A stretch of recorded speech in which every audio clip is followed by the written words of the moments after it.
Mateus 24 versículos 1 ao 13 diz assim: Quando Jesus estava deixando a área do templo, seus discípulos se aproximaram dele querendo mostrar-lhe as construções do templo.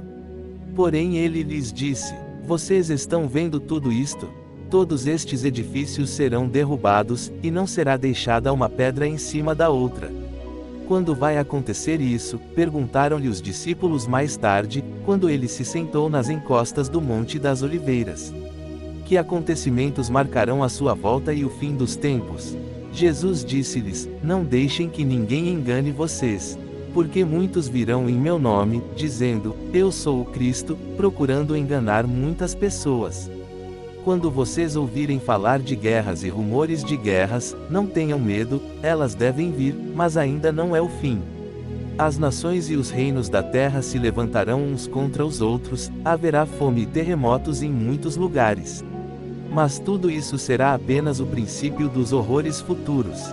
Então vocês serão perseguidos e condenados à morte, e vocês serão odiados no mundo todo por minha causa.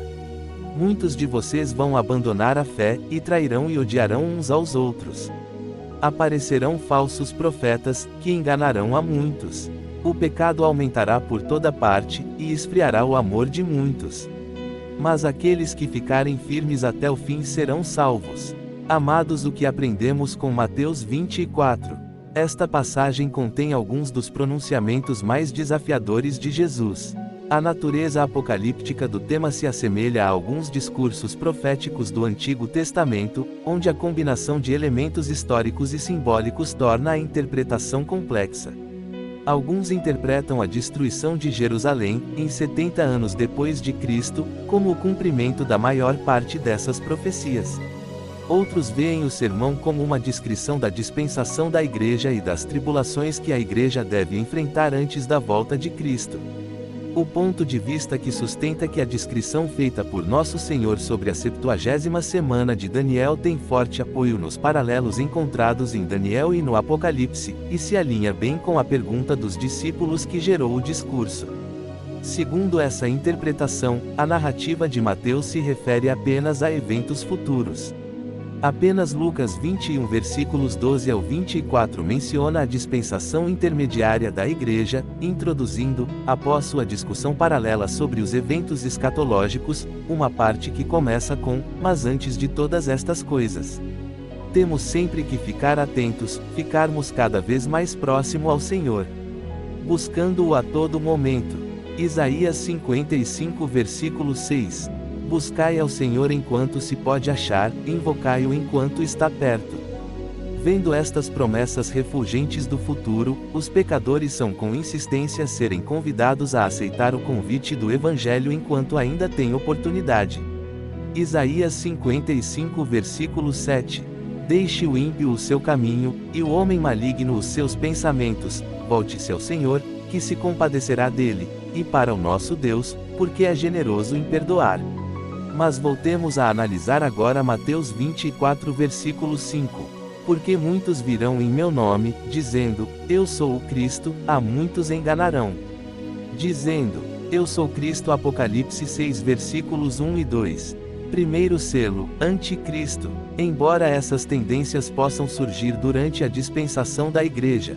1 João 4 versículo 3. E todo espírito que não confessa a Jesus não é de Deus, mas é o espírito do Anticristo, a respeito do qual tendes ouvido que havia de vir, e agora já está no mundo. Sobre esta menção específica, ela refere-se ao Anticristo final e seus aliados. Não há registro de ninguém que tenha se declarado o Cristo entre os anos 30 e 70 depois de Cristo, o que é conhecido como DC. Uma boa notícia de Mateus 24 é que a boa notícia do reino será anunciada em todo o mundo, como testemunho para toda a humanidade. Outros pontos de Mateus 24 incluem: Jesus fala sobre a grande destruição que acontecerá na cidade e no templo de Jerusalém. Ele alerta sobre a possibilidade de surgirem falsos profetas e falsos messias que enganarão as pessoas. Jesus menciona que o sofrimento será tão intenso como nunca antes, mas que Deus encurtou o tempo para que alguns possam ser salvos.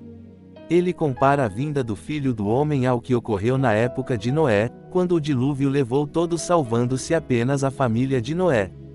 Jesus afirma que seu retorno será como o relâmpago que ilumina o céu, do leste a oeste. Ele diz que o céu e a terra passarão, mas suas palavras permanecerá eternamente.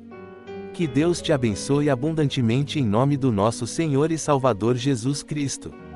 Fonte de inspiração: Bíblia Sagrada, Bíblia Explicada, canal Estudando com Cristo. Se você quer crescer na fé e no conhecimento da palavra, inscreva-se no canal Estudando com Cristo. Aqui você encontrará estudos bíblicos profundos, reflexões edificantes e muita inspiração para sua caminhada cristã. Não perca nenhum conteúdo, ative o sininho para receber todas as notificações.